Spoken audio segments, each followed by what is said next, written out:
पाकिस्तान जंगली हयात के तहफ़्फ़ुज़ के लिए क्या क्या इक़दामात कर रहा है और जंगली हयात का तहफ़्फ़ुज़ कैसे मुमकिन बनाया जा सकता है, इस पर आज हम बात करेंगे। हमारे साथ इस वक्त मौजूद हैं डॉक्टर उज़्मा खान हैं, वो मेंबर हैं पंजाब टास्क फोर्स WWF की और वाइल्ड लाइफ बायोलॉजिस्ट भी हैं। डॉक्टर उज़्मा, मैं आपको खुश आमदीद कहती हूँ जागो लाहौर में। कैसी हैं आप? थैंक यू वेरी मच, बहुत शुक्रिया। ठीक ठाक है। डॉक्टर उज़्मा, जैसे आज वर्ल्ड वाइल्ड लाइफ डे मनाया जा रहा है, तो मुझे बताइए आपके नज़दीक पाकिस्तान में अगर देखा जाए तो ये जो वाइल्ड लाइफ है, वाइल्ड एनिमल्स हैं, उनके तहफ़्फ़ुज़ के लिए कितनी अवेयरनेस है, या फिर अगर आम लोगों को या हुकूमत को इनकी तहफ़्फ़ुज़ के हवाले से अहमियत जो है उनका पता है लोगों को कि इनको किस तरह तहफ़्फ़ुज़ देना है हमने? आई थिंक जो हुकूमत की तरफ से बहुत मैंने रिसेंटली भी काफ़ी इक़दामात देखे हैं। अच्छा। और उसमें जो सबसे इम्पॉर्टेंट चीज़ है वो ये है कि वो प्रोटेक्टेड एरियाज़ का जो एक नेटवर्क है उसको हुकूमत काफ़ी इम्प्रूव करना चाह रही है। बहुत सारे रिसेंटली प्रोटेक्टेड एरियाज़ जो हैं वो शामिल हुए हैं हमारी लिस्ट में। जैसे कल ही एक अनाउंसमेंट हुई है जिसमें क्रॉस बॉर्डर मतलब ट्रांस बाउंड्री प्रोटेक्टेड एरिया को बनाया गया है ताकि स्नो लेपर्ड की कंजर्वेशन हो सके। सो चाइना के साथ मिल के एक कॉरिडोर ताकि एक स्नो लेपर्ड की प्रोटेक्शन हो सके। सो आई थिंक उस लिहाज से रिसेंटली काफ़ी अच्छे ऐसे डिसीजंस हुए हैं, इक़दामात हुए हैं। लेकिन मुझे लगता है जहाँ तक जनरल पब्लिक का सवाल है, और जनरल पब्लिक से मेरा मतलब वो लोग नहीं है जो इंस्टाग्राम पे फेसबुक पे बैठे हुए हैं और जो तस्वीरें खींच के they are posting and campaign कर रहे हैं, जैसे जूस के लिए कावन की कैंपेन। मैं उन लोगों की बात नहीं कर रही, मैं उन लोगों की कर रही हूँ जो कि ग्रास रूट लेवल कम्युनिटीज़ हैं जिनका एक स्टेक है। उन्होंने फॉरेस्ट को इस्तेमाल करना है और उन्होंने वो लेपर्ड से कॉन्फ्लिक्ट में भी आएंगे जब वो जंगल में जाएंगे। तो वो सीरियस इश्यूज हैं जहाँ पे हमें ज़्यादा एक्ट करने की ज़रूरत है। काम हो रहा है लेकिन उस काम को बेहतर करने की ज़रूरत है। आए दिन हम सुनते हैं कि जी एक लेपर्ड को गोली मार दी, और उसके पीछे जो वजह बनाई गई वो ये कि उस लेपर्ड ने लाइफ स्टॉक को अटैक किया था। लेकिन हमने बहुत केसेस में ये भी देखा है कि वो कवर अप होता है कि जी उसको लेपर्ड को मार दिया कि जी वो उसने लाइफ स्टॉक को अटैक किया था, लेकिन उसकी स्किन गायब हो जाती है।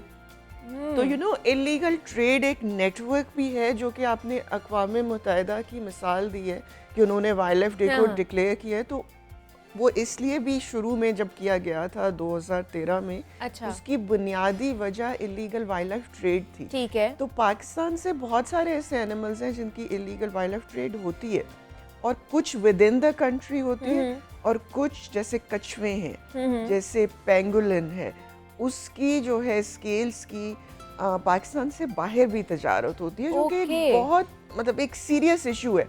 अब हम कहते हैं एयरपोर्ट पे बैठ के जी कि हमने ये रेड की, ये हमने पकड़ ली कंसाइनमेंट, लेकिन कंसाइनमेंट पकड़ने का मतलब है कि जानवर मर चुके हैं। ठीक है। सो वो हमने ठीक है एक लॉ इन्फोर्समेंट की पकड़ लिया, लेकिन वही ग्राउंड लेवल पे जानवर फिर भी उस ट्रेड का शिकार हो रहे हैं। बिल्कुल ऐसे ही। तो यूजुअली जो मुझे बहुत नज़र आता है वो ये कि जो वाइल्ड लाइफ डिपार्टमेंट्स होते हैं उनकी कैपेसिटी इश्यूज बहुत है। उनके पास इतने जिसको कहते हैं रिसोर्स नहीं होते कि वो जो इलीगल ट्रेडर है उसको बाईपास कर जाए, मतलब उससे भी आगे निकल जाएं और उसको पकड़ सकें। तो बहुत इस किस्म के इश्यूज हैं, लेकिन ये कि आई थिंक इम्प्रूवमेंट ग्रेजुअली आ रही है। अच्छा, लेकिन मुझे बताइए, जैसे हम बात करें कि फैसिलिटीज़ जो है वो नहीं दी जाती हैं, वो चाहे कोई आम सा जानवर भी हो या फिर वाइल्ड लाइफ एनिमल हो, आपको लगता है कि इसमें भी हम लोग लैग कर रहे हैं? आप जूस की बात करिए ना। हाँ, जूस आई डू थिंक कि हमारे जूस में जब हम जाते हैं कुछ इनक्लोजर अच्छे होते हैं और जो वाकई अच्छे होते हैं। अगर आप उसका एरिया वाइज उसको देखें तो वो जो इंटरनेशनल स्टैंडर्ड्स हम कहते हैं कि जी वाजा है, world association of juice and aquaria, उसके जो मुताबिक वो कह लें गाइडलाइंस हैं कि ऐसा साइज़ का इंक्लोजर हो, वो उसको मीट भी कर जाती हैं। लेकिन हमें ये समझना है कि जानवर और हमें फीलिंग्स वाइज कोई ज़्यादा फ़र्क नहीं है। हम देखने में बहुत मुख्तलिफ हैं, लेकिन जो हम फील करते हैं वो जानवर भी वैसे फील करते हैं।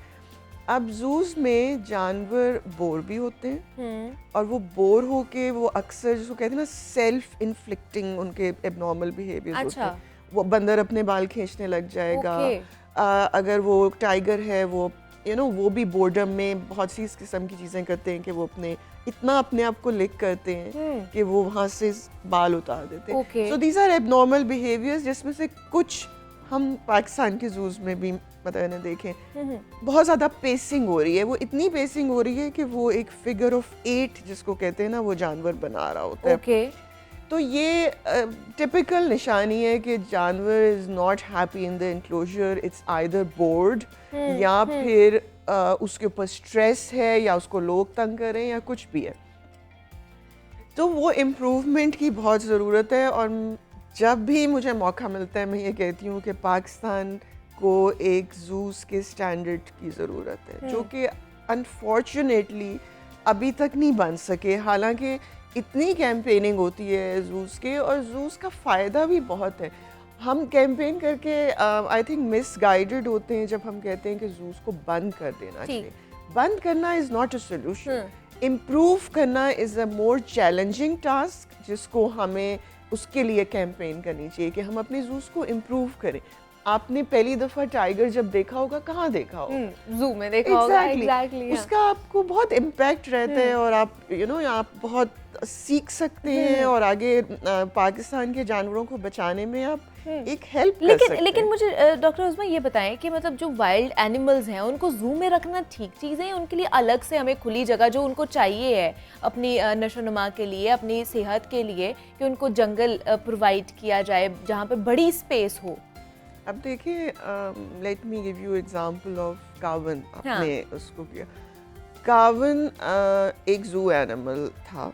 एग्जैक्टली। वो जू में ही ग्रो हुआ और अगर वो अब कहीं है तो वो सिर्फ थोड़े से बड़े इनक्लोजर में है। ठीक है। लेकिन अभी भी वो कोई एक ग्रुप ऑफ एलिफेंट्स के साथ नहीं है जो कि अक्सर लोग समझते हैं कि जी वो अगर कैम्बोडिया चला गया है तो वो अब बहुत सारे एलिफेंट्स के साथ है और happy living happily ever after.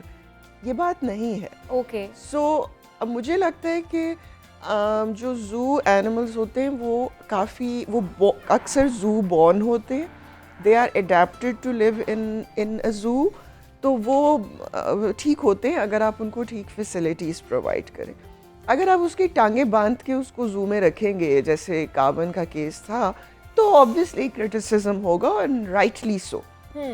लेकिन ये जू जैसे अगर टाइगर्स हैं, लायंस हैं हमारे जूज में तो उनको हम जाके जंगल में नहीं छोड़ सकते। They are not local species. वो यहाँ मतलब सर्वाइव भी शायद ना कर सके और दे विल प्ले हैवक क्योंकि हमारी लोकल स्पीशीज हैं big cats, snow leopard and common leopard. हम वहाँ टाइगर छोड़ के क्या करेंगे या लायन छोड़ के क्या करेंगे? और ये सिर्फ जो आज आप कहते हैं जी सफारी पार्क है जी, लाहौर जू सफारी बड़े बड़े इनक्लोजर है। Safari park in my mind is another name for a zoo. It's just a fancy name जो हम सबको बड़ा अच्छा लग रहा होता है।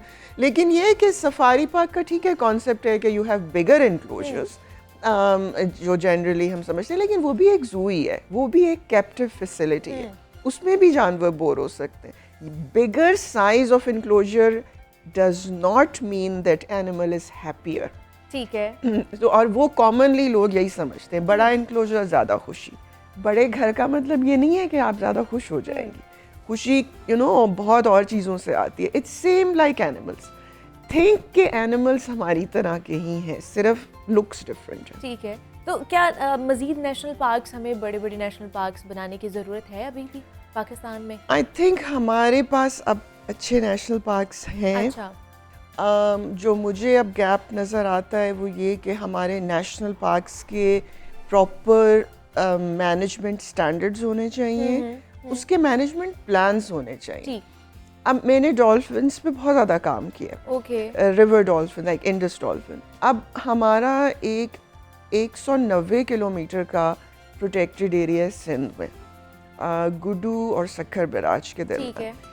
अब ठीक है डॉल्फिन पॉपुलेशन पिछले 20 सालों में इम्प्रूव भी हुई है, लेकिन वो जो एरिया है वहाँ फ़िशिंग की भी इजाज़त है।